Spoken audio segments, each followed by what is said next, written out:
देश के अधिकांश हिस्से ठंड की चपेट में आ चुके हैं। खासकर उत्तर भारत के राज्यों के पहाड़ी इलाकों में बर्फबारी हो रही है और बर्फबारी के कारण मैदानी इलाकों में ठंड का जोर बढ़ गया है। देश की राजधानी दिल्ली, हरियाणा समेत पश्चिमी यूपी के कई इलाकों में बुधवार सुबह तापमान में गिरावट के साथ ही घना कोहरा देखने को मिला। बुधवार सुबह इतना घना कोहरा था कि कुछ मीटर दूर तक कुछ भी नहीं दिखाई दे रहा था। दिल्ली के गाजीपुर इलाके में भी सुबह काफी धुंध रही और इस वजह से गाड़ियों की आवाजाही पर काफी असर भी देखा गया। ऐसा ही हाल राजधानी दिल्ली की GT Karnal road, Rajghat road और मुंडका का भी रहा। एनसीआर के नोएडा और गुरुग्राम के साथ साथ हरियाणा के रोहतक और अंबाला आदि इलाकों में भी सुबह से ही घना कोहरा छाए रहने की वजह से विजिबिलिटी बेहद कम हो रही है।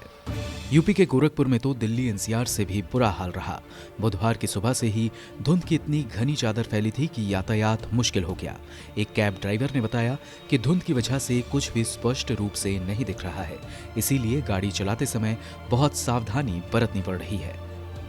दिल्ली, यूपी समेत उत्तर भारत के कई राज्यों में कोहरे का असर ट्रेनों की आवाजाही पर भी पड़ने लगा है। आलम यह है कि राजधानी और शताब्दी समेत दर्जन भर ट्रेनें रोजाना देरी से दिल्ली पहुंच रही है। इससे यात्रियों को दिक्कत पेश आ रही है। ये स्थिति तब है जब नियमित ट्रेनों का परिचालन शुरू नहीं हुआ है। रेलवे अधिकारियों का कहना है कि दृश्यता कम होने की वजह से ट्रेनों की रफ्तार कम करनी पड़ती है।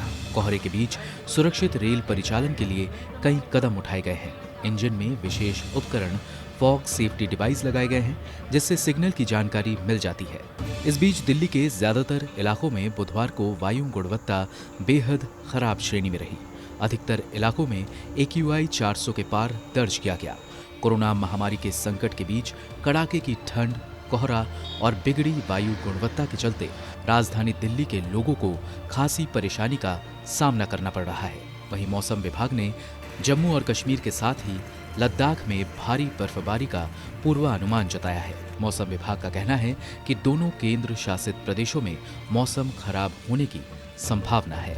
ब्यूरो रिपोर्ट, गो न्यूज़।